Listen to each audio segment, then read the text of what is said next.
Hello friends, Soumi's কিচেনে স্বাগত সবাইকে। আজকে দেখো খুব সুন্দর একটা বাটার নান রেসিপি তোমাদেরকে দেখাবো। এটা কালকে বানিয়েছি, তা আজকে তোমাদের সাথে শেয়ার করব। তা দেখো, এখানে আমি ময়দায় বানাবো না, আটাতেই বানাবো। আমরা ময়দাটা খাই না, এই জন্য আটাতেই দেখাচ্ছি তোমাদেরকে।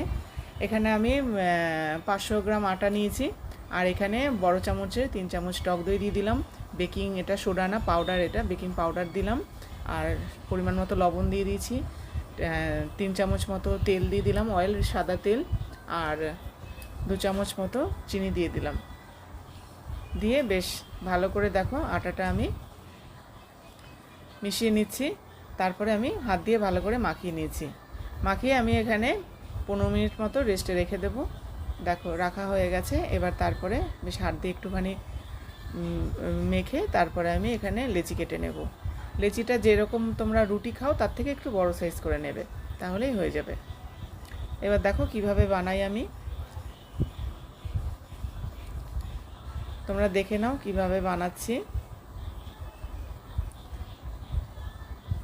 বেলে নিলাম একটু ডিম আর কি, ডিমের আকৃতি শেপে আর কি বেলে নিতে হবে। তারপরে এর উপরে মৌরি দিয়ে দিলাম। মৌরি দিয়ে তারপরে একটু চেপে বেলে নিলাম, তাহলে মৌরিগুলি আটকে গেল। তারপরে উল্টো পিঠে জল দিয়ে এটাকে পুরো লেপে দিলাম। দিয়ে তারপরে যে সাইডটা জল আছে সেই সাইডটা তাওয়ার উপরে, গরম তাওয়ার উপরে দিয়ে দিতে হবে, তাহলে এটা আর পড়বে না, পড়ে যাবে না।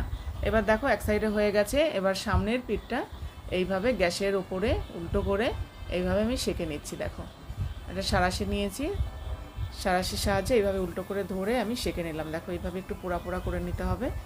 এটার এর উপর দিয়ে ধনে পাতাটাও দেওয়া যায়, তবে ঘরে ধনে পাতা ছিল না। ধনে পাতা দিলে একটু বেশি টেস্ট হতো, প্লাস দেখতেও সুন্দর লাগতো। তা দেখো মৌরি দিয়ে, এটা দিয়েও ভালো লাগে। এর উপরে আমি বাটার, গরম গরম বাটার দিয়ে দিলাম। দেখো এই দেখো রেডি হয়ে গেছে, এক এক করে করে নিয়েছি অনেকগুলো। তারপরে দেখো এটা আমি চিকেন বানিয়েছিলাম, তার সাথে এটা আমি সার্ভ করছি। হায়দ্রাবাদি হরিয়ালি চিকেন, এটা আমি কালকে বানিয়েছি। এটা কালকের রেসিপি, তো তোমাদের সাথে আজকে শেয়ার করলাম। হরিয়ালি রেসিপিটাও চিকেনের, এটা আমি কালকে তোমাদেরকে আমি সাথে শেয়ার করে দিয়েছি, রেসিপিটা দিয়ে দিয়েছি, তোমরা একটু দেখে নিও। দেখো কি সুন্দর হয়েছে, দারুণ লাগে খেতে। এটা এটা পুজোর সময় এভাবে বানিয়ে খেও, বাড়িতেই নান, বাটার নান, ভীষণ ভালো লাগবে। দেখো কি সুন্দর হয়েছে। রেসিপিটা কেমন হয়েছে আমাকে জানিও প্লিজ, আর কমেন্ট করতে ভুলো না। দেখার জন্য থ্যাংক ইউ।